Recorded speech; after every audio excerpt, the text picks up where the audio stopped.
Hey everyone, you're listening to the DIY Business Podcast, and my name is Yarrow. I'm really glad to have you, and I'm excited to share this conversation with Lucy Taylor with you. She's a death awareness coach, and we talked about a lot of really cool things that I find so important and sometimes missing, like how we could actually really let things die that are no longer working for us, or how we can go beyond the showreel culture of Instagram and find a way to really allow ourselves to show up fully, which is easier said than done. And we also talked about staying emotionally open and engaged in times of decay and death, as well as what we feel is missing from the coaching world. So yeah, I really love this conversation. I really love Lucy's work. I'm excited to have one of her 100 conversations about death. And I think some of you might want to check that project out too. It sounds really amazing, and I'm excited. As you know, I've been training as a grief celebrant this year, and I've been thinking about this work a lot more since this conversation, and actually decided to train as a death doula too, because I think this openness to confronting the end of things and letting things die, and really understanding death as a very natural and very important part of our cycles in business and in life, just feels so enriching, and something that I really want to do and center more. Just a few quick announcements from me. I have time this winter to do another web design project if you're interested. I can also support you with tech or software choices or a marketing plan that feels good. So if you're interested in that, hit me up. Otherwise, the DIY business community is going really well. We had a workshop on pricing and boundaries and accessibility last week that I really loved, and we decided to have more of those. So if you want to join us for a free trial, you can, and recordings of that will be available to you immediately. Okay, thank you so much for listening. Have a really beautiful day. Everyone, I'm excited to speak to Lucy Taylor today. We got in touch with each other when I was still on Instagram, and we talked a little bit about death rituals and about how things are conventionally done in the coaching world on Instagram, and how things could be different, really. And so in a way, we were really just starting this conversation before I left, and then we emailed a little bit. And so I'm really excited to speak to Lucy today, because as you know, I'm really excited to have more people on the show that are willing to share a little bit more about their story with becoming entrepreneurs and questioning things and finding a path towards authenticity and realness. And then I'm also really, as a human, interested in death and grief and how we work with these things. So when the opportunity was there, presented itself to interview Lucy, I was like, yes, definitely, let's talk. Hi, Lucy. Thank you so much for being here. I'm really excited to speak to you. Yeah, me too. Thank you. And hearing you kind of just say what you said, I'm really feeling that too. Great. So let's begin by hearing a little bit more about your work. I'm not expecting you to give us like a polished, perfect, this is it, this is what I'm going to do for the rest of my life answer. But where are you at right now? What feels most exciting to you? Yeah, so where I'm at right now is I am calling myself a death awareness coach. And what that really means to me is creating opportunities to facilitate people's relationship with death and loss, definitely including literally the end of life, but also where that's coming to me right now is the kind of deaths and goodbyes and shifts that we have throughout our life. Mm-hmm. And for me, that's really a journey towards wholeness, and how I'm kind of defining my own version of wholeness right now and through my work is like a state of accepting all that is. Mm-hmm. So for me, where death and loss comes in is often we bypass it, or we look ahead and we don't, like you said, ritual. We don't have ritual. We don't often fully embrace and witness the loss. So for me, that inherently means that we're not really creating and navigating life through this space of wholeness. Mm-hmm. Yeah, that's beautiful. That makes so much sense to me. Yeah, I think something that you are saying on your Instagram page, let me just go back to that really quickly because it really spoke to me. It says life activation through death awareness. And I was like, ooh, yes. Yes. That feels so true. Yes. Yeah, I'm just finishing a book called Swimming with Seals, for example, in which a really beautiful storyteller processes the grief and the death of her mom through wild swimming. And I just paused so much reading this book and was thinking about how much death and grief, it really brings deep transformation that so many of us have often like wanted for decades, but it needed death to really let them come through, which is really then making me wonder if there was a way for us to be, like you say, more aware of death all the time, to be more alive and more close and closer to how we actually really want to live. So I would love to hear a little bit more about how you came to do this work and how you see it kind of play out in your day-to-day life. Thank you. And hearing that, what you just said about the book you're reading and the thoughts you had from it, like, it's quite a nice segue, because really what brought me to this work is like a lack of almost feeling, or a lack of feeling like I'm experiencing the world through deep connection and just like heightened sense of emotion. So for me, I'll preempt saying a lot of people do get into death work or into this awareness through experience a really significant loss and end of life. That personally wasn't my experience. And it's really come from kind of small step after small step. Certainly starting going into personal development world, kind of trying to access that level of connection and, you know, kind of integrity and deep meaning, which I certainly did find to some degree, but it wasn't until really kind of looking at how that then interacted with the human experience we're having right now and the cultural systems we're under, that I realized there was something deeper and there was an access point that I still wasn't reaching. And it kind of grew from there. And I kind of became aware of death as like a concept of like being aware of it through kind of looking at the way, you know, the way I had certainly done, and I think certainly in kind of mainstream Western culture, of like this kind of numbing out of kind of going to our jobs, being on the internet, being on social media, and kind of just not really engaging in, or certainly in the public realm, in the feelings, I guess, that we would kind of say are in a negative, so like grief, public grief. But also, as I kind of noticed that it was also like extreme joy and happiness was also being numbed out as well. And that kind of, it was like querying why, and like why we're not doing certain things and why we're just behaving, I guess, like my search for meaning. It's like, well, why am I searching for this? And it was really at the core, like, because we're going to die one day. I want to have a meaningful life. But for me, like, yeah, the meaning to me was that experience of emotion, and it was something that I wasn't allowing myself. So even early on in my research and my understanding of death awareness, I've come to see that the flip sides of the coin of like grief and joy are basically not the same experience, but it's like I see them as states of emotional intensity, maybe. And when we come out of this kind of avoidance, bypassing, numbing out, we can access grief, but we can also access joy. And that's kind of what's exciting me at the moment.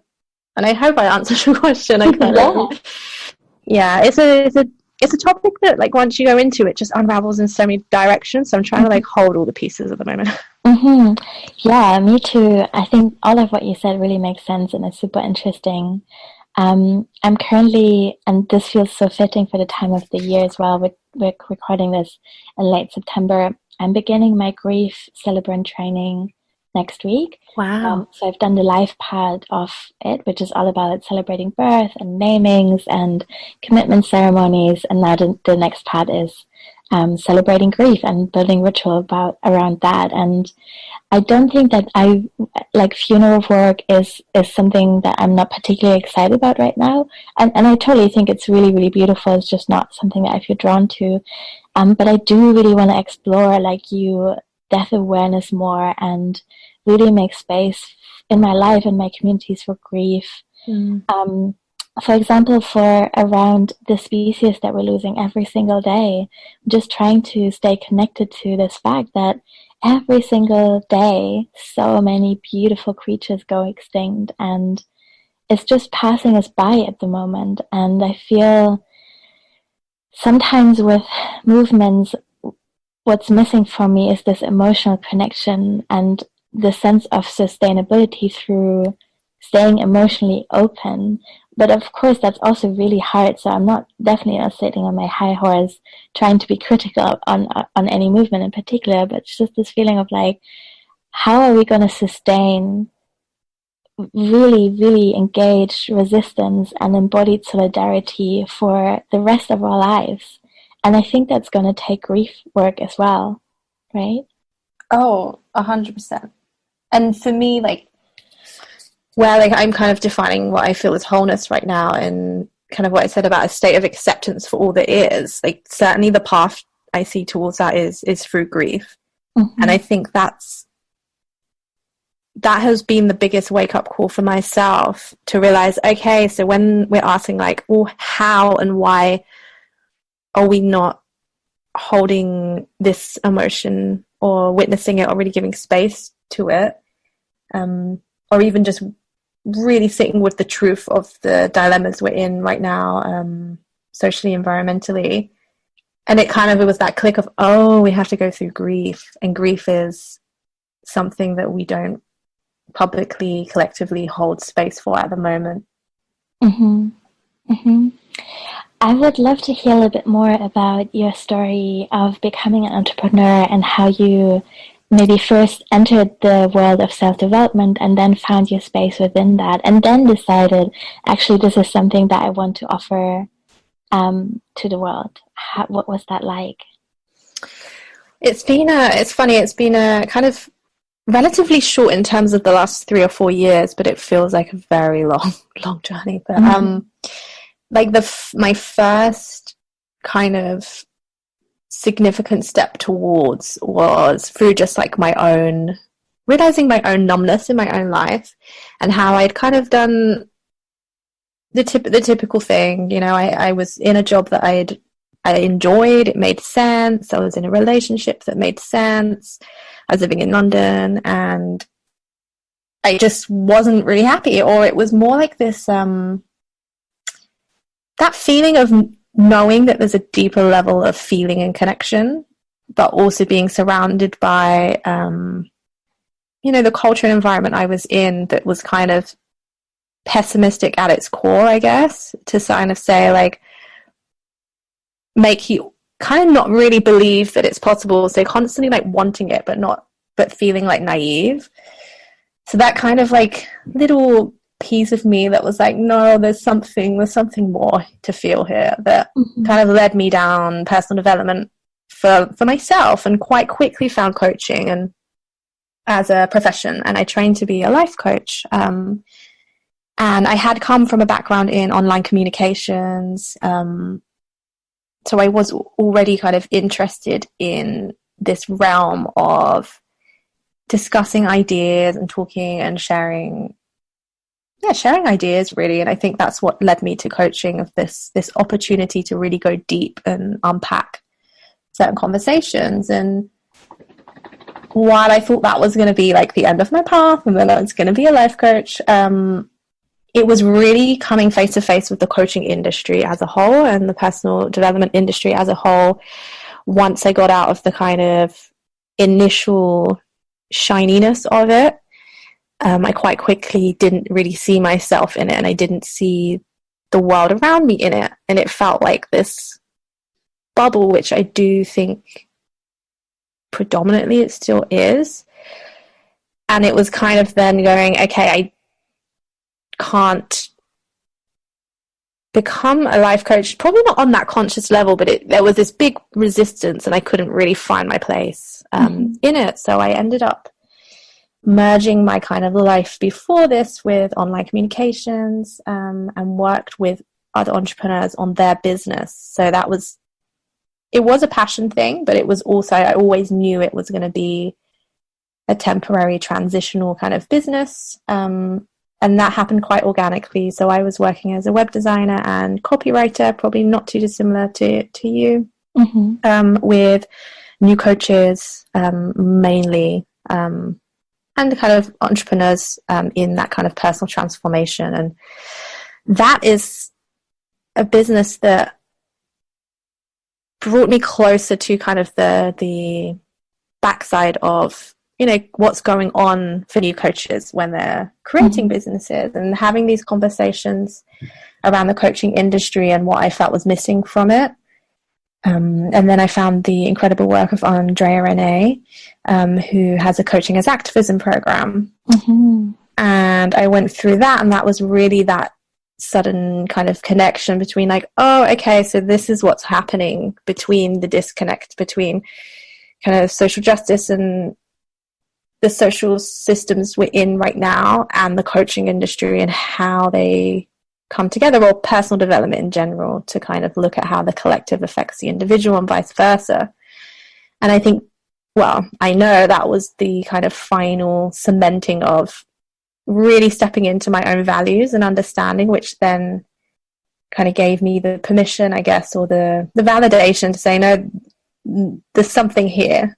So the more I kind of worked with Andrea and her community, and looked into like holding space and things where complexity was allowed more, and really then kind of let this death awareness drop into me. And to some degree, I really do think it just dropped into me. I can't really find the exact point it came to me, but it was like once I became aware of it, it felt so right, and I just couldn't put it down. So that's kind of where I'm at right now. And now I am just finishing up, even now, with my last clients for the kind of business support and copywriting on the like literal sense, and now moving into more of the personal support that I'm offering through as a death awareness coach. So I'm just kind of in my own transition right now, actually. Yeah, that's beautiful. Thank you so much for sharing. I really also want to link to Andrea's program because I think it's incredible. It's on my wish list of things to do next year, very high up. And do it. Yes, I will. And I'm excited that you really loved it. That sounds great. Yeah, like I said, what you're saying really makes sense to me, and I had a similar experience when I first kind of entered this world. I wasn't necessarily intending to be a life coach, but it definitely 5 years ago, when I first started this business, thought, oh, I want to help people in some way, and then kind of started looking around me, and I think what I'm trying to name is that I think, in a way, it's human that we are falling into these patterns and these ways of relating and sharing our work, because for me at least, I was the first person in my family to start a business. I didn't have any formal training, and to be honest, I didn't feel connected and grounded enough in my own inner compass, or connected to my intuition, to day by day deal with all these micro decisions and really kind of find my path from an authentic place. So where I'm getting with this, I think, is that I see these things dying as well, and I think it's really important that we let go of them. And I also think that it takes courage when we're starting out and we're, trying to bring a new business into the world. It's so tempting to just tell these stories, like you said in your email, that are really these templates of like, I had this problem and then I acquired this tool and this is my solution, and now I can sell you to do the same thing, and your life will be, you will never struggle again, basically, because everything will be amazing. And so, yes, I see that too. I know why it happens sometimes. Obviously, I don't know individually why it happens, but I see these patterns too, and I wonder like how we can bring death to them, quite literally. I wonder what your thoughts are around this process, and what can be empowering or positive or transformative in that sense. And they're the kind of key words, like what is like inspirational and motivational. And I think there's a disconnect because I guess, well, there's a disconnect on so many levels that at first it's the role of a coach is to even be inspirational, motivational. There is some element in there, but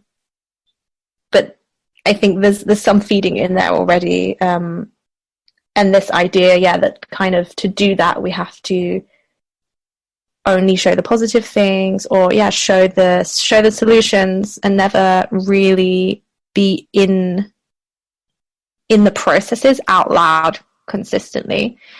And I think for me, I think about it a lot in terms of the how, because it's too simple to say, I'll just be more vulnerable, and we hear this a lot, so I'll be more vulnerable, share your stories. But unless you really unpack what's going on, it's still going to be incongruent, because you're not really feeling like you have permission to do that. So I think certainly for entrepreneurs and coaches, what we're talking about now, it's like that first step with, I say, acceptance of just witnessing what is.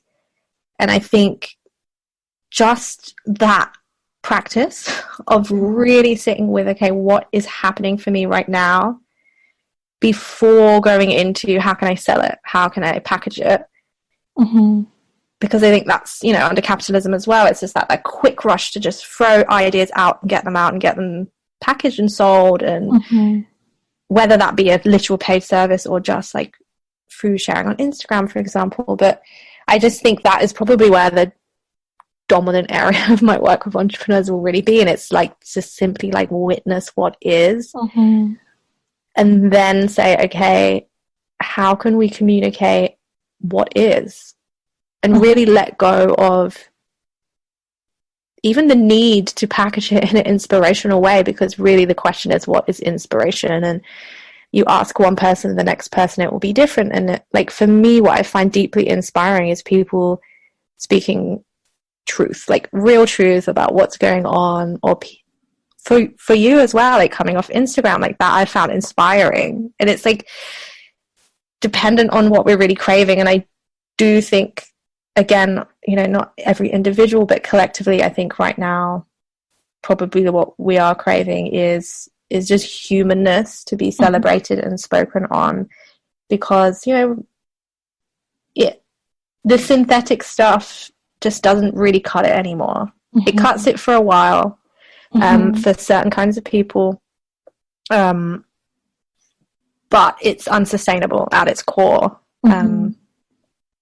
So that kind of, that's where my thinking is right now. It's really just sitting in to what is before going into action.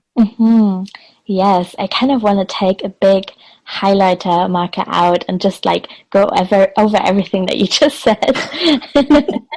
Yeah, that feels really true to me too. And I think I want to circle back to this thing of speed, and then another thing as well.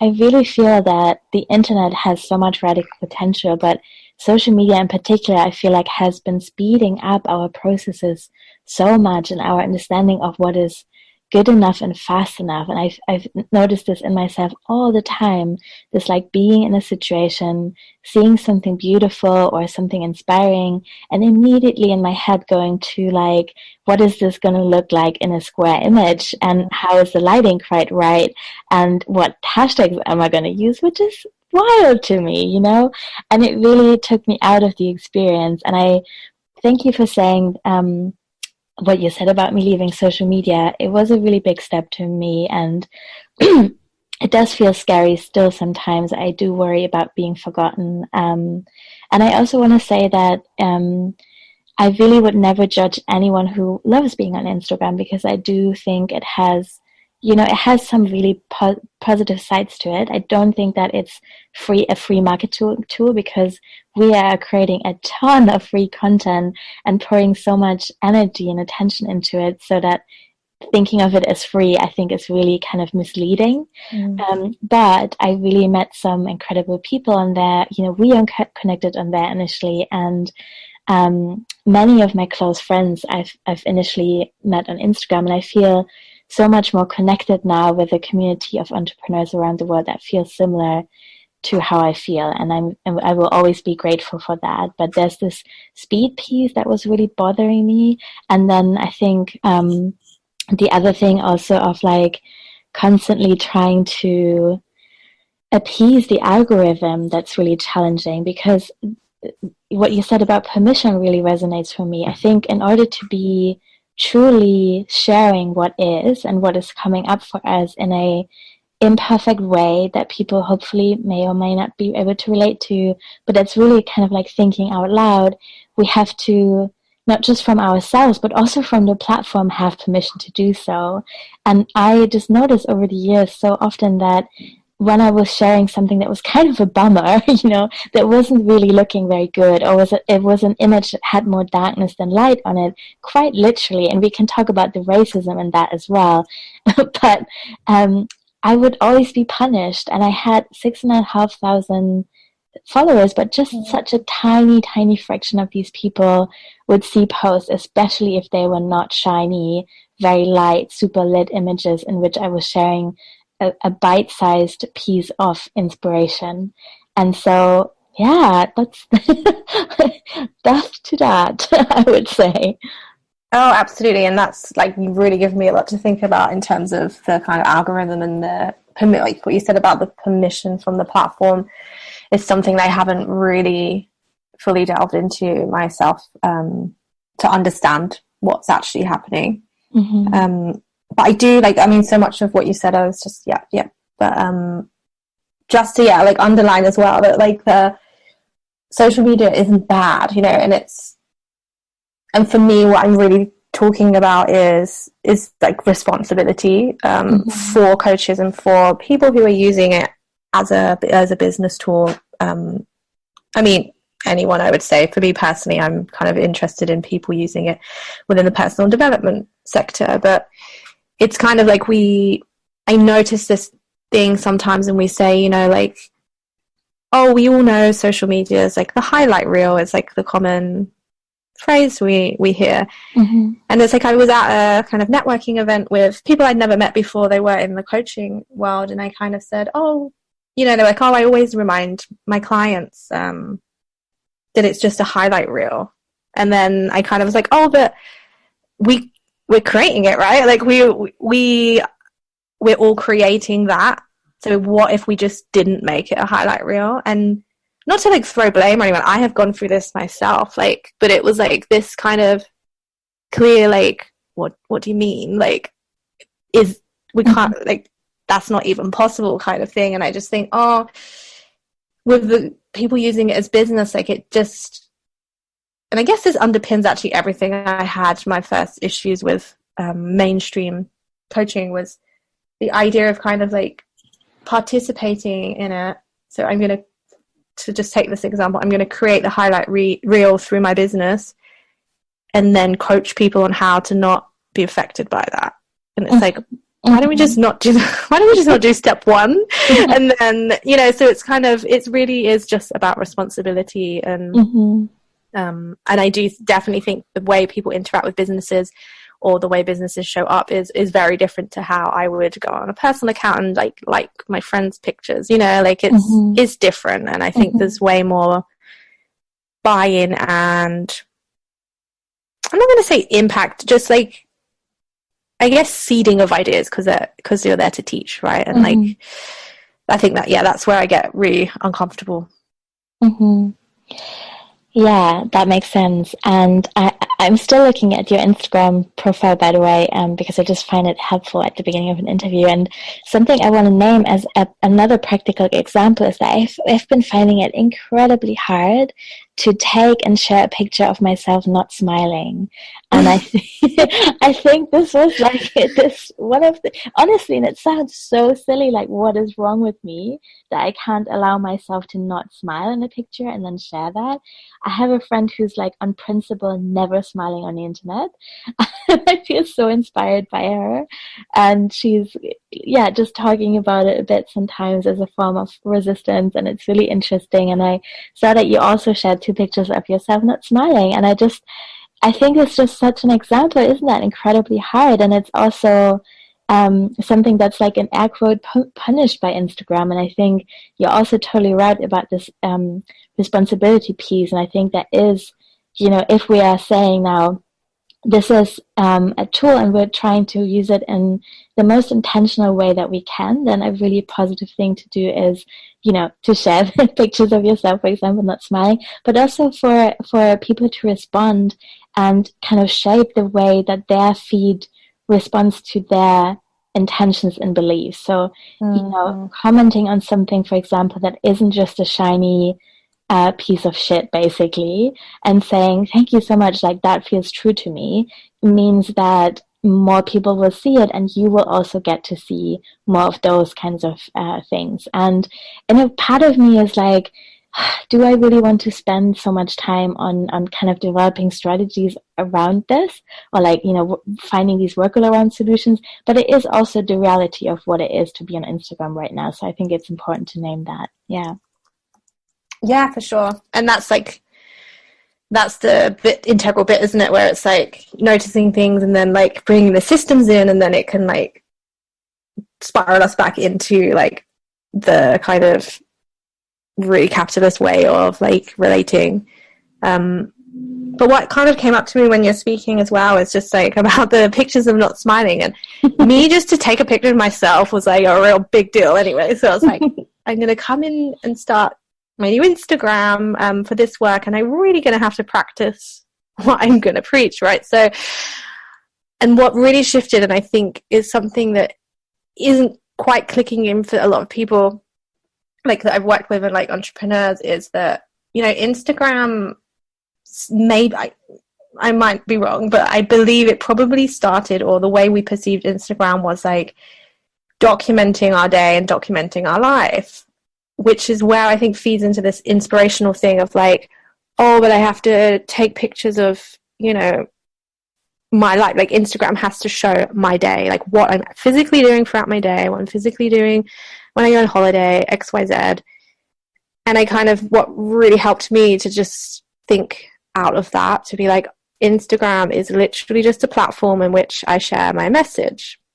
And just realizing, so if I share a picture, I'm just going to share pictures that are true to what I'm sharing, or that represent what I'm sharing. Or, if I take a selfie, I'm just going to be taking it of what I'm actually doing, which is sat on the couch thinking, which is how I spend a lot of my time.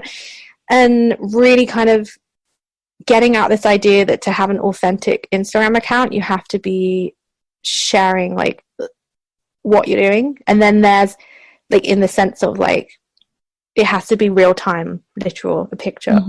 Because then there's that drive of like, oh, if I have to share a real-time picture of something inspiring that I'm doing in my day, I better get off my butt and go to a really preppy coffee shop and take a picture of my latte. And, and it kind of feeds that. And when I just thought, oh, I'm going to just treat it like like an editorial, like a magazine or whatever, and just sharing pictures from what I was doing 6 months ago, because it's a pretty picture or it goes with my message. It's simple as that. And if I share a picture of myself, it's going to be just, how I'm feeling in that moment, and not performing, I guess, is the word I'm thinking of.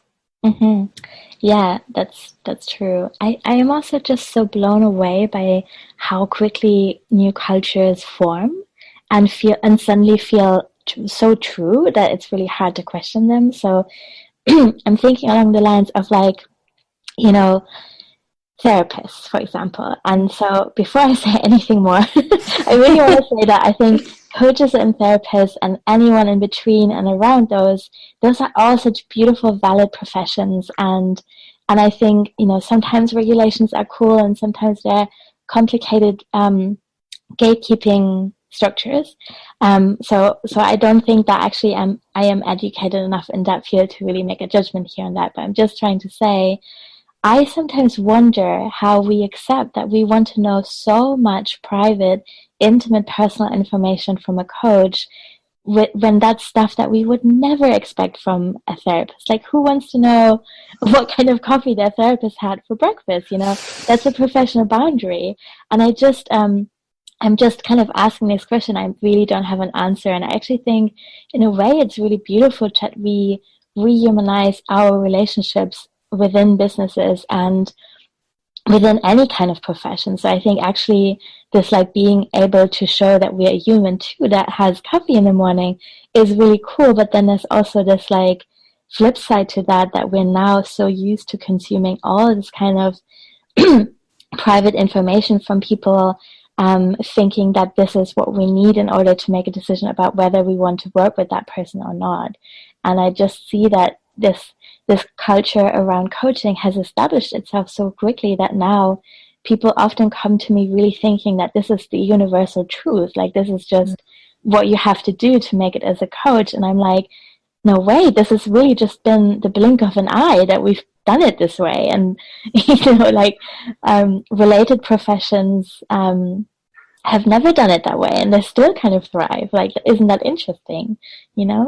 So It's so interesting what you just said. I'm like, my mind's like blown, because I'm like, yeah, like and I do like the instinctual thing. I think like there's a couple things going on that I kind of feel, and it's like, one, just the phrase life coach anyway. I think this is like where like language is like so important, but I think the phrase life coach and how it, I guess one thing is that if you don't really understand what coaching is, there's the preconception that a life coach just knows how to do life right, and like it's not like also blended with the real reality that life coaching is obviously, I believe in it, is extremely valuable, but there's also not, so many regimented, what's the word? Like, you can be certified and you cannot. So exactly kind of what you said, sometimes these regulations, that's the word, are extremely valuable, and sometimes, it can be the gatekeeping thing, like you said. But, I think life coaching is blending with kind of like being an influencer and being a kind of lifestyle celebrity and this kind of thing. And in some ways, I feel like even though, and actually as I'm saying it, I'm kind of like deciding what I feel about it, but it's like, even though I feel like regulations can be used in a really controlling way, I do wonder if the kind of lack of regulation is maybe also just part of the nuanced thing of, okay, what is a life coach? Mm-hmm.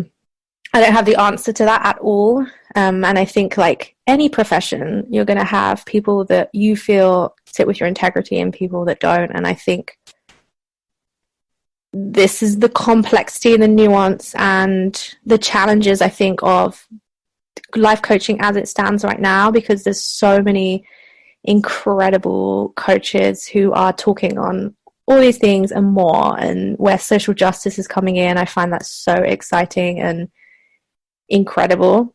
Mm-hmm. But we can't deny there's also a huge uprising wave of the kind of the lifestyle influencer, which I think is uncomfortably and untruthfully being blended with what coaching is. And I think that's feeding into it as well, of that need to feel like, yeah, you have to take a picture of your coffee every day, and all that kind of stuff. And it's really, I think it's tainting the depth and integrity and amazing work that coaches do, to be honest. Mm-hmm. Mm-hmm. Yeah.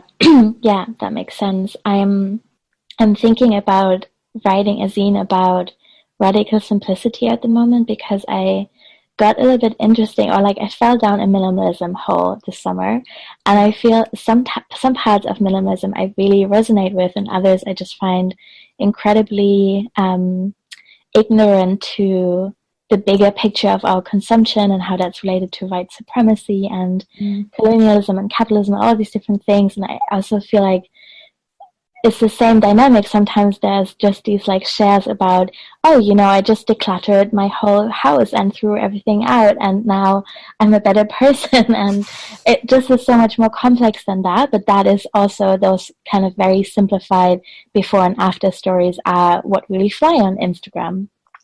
So anyway, I think hearing you talk about how these different things get muddled up, how sometimes we conflate like the popularity of a person with their ability to support us in the way that we need to be supported.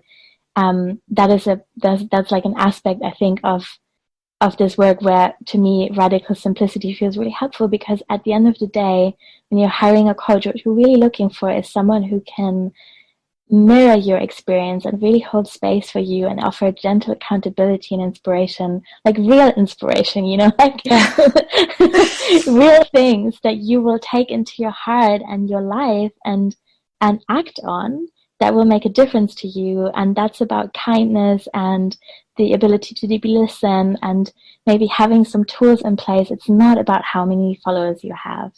And that I think is so important to remember. Yeah. Oh, for sure. And that kind of, to me, just comes back to myself as well. Like, what's my responsibility? And, and again, it's like, there's nothing damaging or harmful about like sharing a picture of your beautiful coffee or lunch, like if that's true for you in the moment. But, when we're looking, especially as business owners, when we're looking at our feed as a whole and seeing how much space that kind of content takes up and how much space, I guess what I'm saying, like if you look through our feed and look at each image and what we're actually portraying as a whole, and say like, what are the messages I'm sharing? Like, for someone who's engaging with me for the first time, or not even for the first time, because we can have long-term followers who, if we're not really being congruent and in integrity with what we're sharing, like, still won't really know necessarily kind of the truth of our life, because it's all dependent on what we share, isn't it? So yeah, like, I think it's all about balance, isn't it, with like a lot of things. Yeah, totally. I wonder what congruence means to you at the moment. Or how do you, sorry, I'll let you speak in a second. I felt like it was such a weird, complex question. I think and you can answer it any way you like, so take it away. But I meant, like, I wonder even if you have practices or things that you turn to in order to stay in touch with this idea of congruence, and like what feels helpful to you in that at the moment. Well, it's like, this is like all coming from, so again, Andrea's work, really. And after coaching as activism, I went through a kind of better training with her around liberatory facilitation. I find it hard to say that word. And we were learning relational skills. So I won't go into the depth of it now, but it was kind of for listening and relation skills that make up unconditional positive regard. And part of that, one of the skills is actually congruence, and it's the act of kind of like witnessing what's happening in the moment, and kind of like the phrase is like manifesting what's going on, and not in the like esoteric sense, but in like the literal sense. So for example, it can be anything as basic as, like, so if I'm sat on my laptop and I'm doing some work and I'm thirsty, like, my congruence is like, I thirst, I want to drink. So that's like witnessing what's going on, and like the manifesting my will would be to get up and go get a drink. But often I will sit, being truthful, I'll sit there for an hour and a half, keep going, because I just want to do that last bit. And then I'm really thirsty and I'm like, okay, I'm not congruent. Or going into a conversation at any point, and because part of it's acting in your integrity as well. So I guess I'll preempt what I'm going to say. And what's really come true to me now is like really layering what I feel is congruence next to kind of underpinning everything we've been talking about, which is kind of like mainstream spirituality around like living through integrity, living through intuition, living through soul purpose, that kind of level. And for me, that's like very visionary. It's the lighthouse, it's the guiding vision. The congruence for me is like really being in your humanness in the moment, and enacting in the external world what is true for me right now, like what is coming back to this wholeness piece, and that will shift and change in every moment. And that's life. Like congruence, I feel, is grounded in life, and say like intuition is grounded in the high vision. Does that make sense? Yes, it does. And I think yeah, it totally does. Yes, thank you. Is there anything else that you would like to share before we close? I don't think so. I mean, a million things, but as always with these kind of conversations. But it's been really nice talking to you, and really because the pieces of like kind of what we've been saying now to me it's been a big step towards congruence, because I was, web design copywriter, online communications for entrepreneurs, and then I was putting on my death awareness hat because I do really want to work with individuals going through liminal space and transition. And for me, I for so long saw them as two separate endeavors, and then when it really came under my vision, which is wholeness heals, and this theme of wholeness and really kind of being and creating from a space of what is, I realized just how everything connects. So that's kind of like just been really nice to kind of really ground myself in this conversation, because I'm super passionate about it, and seeing where all the things come together, because that's life and death, isn't it? Like it's all the things. So it's all the things. I could also talk for several more hours, and I would love to invite you and a few other people for second interviews later in the year, because I feel like the first ones are always like this opening and there's so much to cover, and then I wondered if maybe having second or even third interviews one day would be great to kind of go back in time and see how things have changed. I know that in my business things change so fast sometimes, so I would love to talk to you again if you're up for it. Oh, absolutely. And I had like that moment of just like excitement, but also like pure like, oh, I wonder what I'll be doing, because like the last 6 months have been so pivotal for me. So it's like I know the next 6 months are going to probably be outside all my expectations, and the first time that feels really good instead of scary. So I would love to do that. Great, awesome. So what are you currently offering, and where can people find you if they want to stay in touch? Yeah, so my website's lucymaytaylor.com. Same for Instagram. And at the moment, I've got lots of stuff in the pipeline, but the core things I'm kind of doing right now are one-to-one coaching. So with individuals who are either in a transition or they're after a transition, and they're kind of grappling with this in-between place of kind of wanting to really honor and look at what has come to pass in the process of moving forward into something new. And with entrepreneurs, I have the Human on Purpose, which is a mentoring program for coaches and purpose-driven businesses. And that is really looking at how to create and communicate from this congruence, what we were talking about, through their systems, through their communications, but mainly communications, and really looking at what we're sharing in our business and what we're not sharing. Oh, and of course, the big one, I'm actually facilitating 100 conversations about death, grief, and ritual, which I would love to invite you to one. Yeah. God, yes. Yes. So they're all free. And anyone who resonates with literally anything we've spoken about here, but even just the words death, loss, ritual, if that instigates or activates anything, it's for you. It's really an open project, just to start to understand where people are at with it, really, and how that might influence what I offer in the future. So that's all accessible through my website. Cool. I cannot wait to see that. Thank you so much. And thank you so much also for everything that you shared today, and just for being here. It was really beautiful to talk to you, and I'm so excited to share this conversation. So thank you so much. Thank you, and thanks for everything you do. You've really been an inspiration. I can use that word authentically here. And just slowing down and just really being human. I think that's what it boils down to. It's just being human in business, and you've really been significant in my understanding and permission. The permission piece again is always strong, I think. So thank you for showing up human in your own business. Thank you so much for saying that.